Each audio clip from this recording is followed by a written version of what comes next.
Welcome to CARICOMP Insider, where high-tech facial recognition meets real-world intelligence.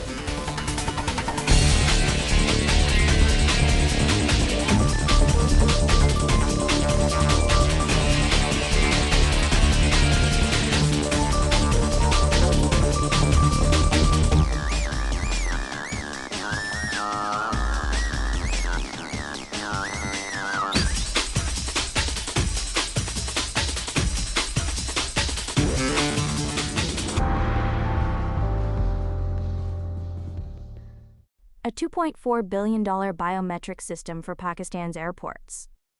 Cameras, e-gates, facial recognition, all of it backed by the US government. The technology can clear a passenger in under 45 seconds. But right now, nobody can say who's actually accountable if something goes wrong.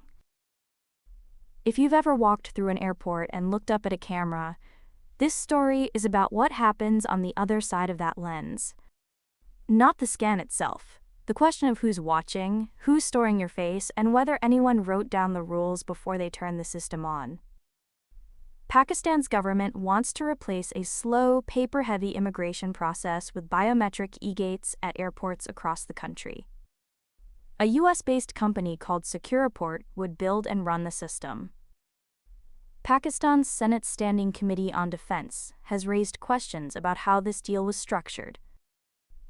And Transparency International Pakistan has alleged the procurement process violated the country's own public purchasing rules.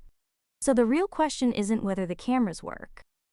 It's whether anyone built the guardrails before laying the track. Start with the numbers. Right now, getting through immigration at a Pakistani airport takes somewhere between 3 and 5 minutes per passenger. The proposed biometric e-gates would cut that to under 45 seconds. That's roughly an 85% reduction in processing time. For anyone who stood in a long customs line with tired kids or a tight connection, you can feel why that matters. And the technology itself isn't experimental. By last year, more than 400 million travelers worldwide had already been processed through facial comparison systems. According to industry reporting, those systems hit accuracy rates above 98%. The cameras do what they're supposed to do. So why the scrutiny? Pakistan tried to do this before twice. The Pakistan Airports Authority launched global tenders for passenger screening and e-gate systems in 2020 and again in 2024. Neither one went through. 6 years of competitive procurement and nothing to show for it. Now a US-backed proposal shows up, and the timeline compresses to under 2 years. That speed raises a basic question. Did the process that failed slowly get replaced by a process that skipped steps? The International Monetary Fund has weighed in on this, not on the biometrics specifically, but on Pakistan's procurement rules. The IMF recommended that Pakistan stop allowing direct contracts with state-owned enterprises as part of broader governance and anti-corruption reforms. That recommendation cuts directly against the kind of sole-source deal structure critics say is happening here. For investigators and compliance officers, that's a flashing signal. For everyone else, it means the international community is essentially saying, your purchasing rules need to be tighter, not looser. Under the current plan, Secureport's platforms would be operated by Pakistan's Federal Investigation Agency, the FIA. That shifts the day-to-day operational risk onto a domestic agency. But there's no record of the FIA having a clear accountability framework for running integrated biometric border systems.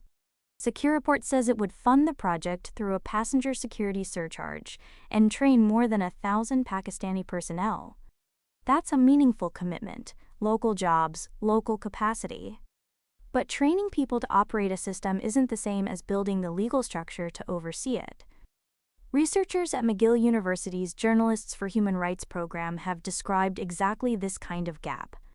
They call it a juridical vacuum, a situation where administrative systems look legal on paper, but don't actually comply with human rights standards in practice. The system runs.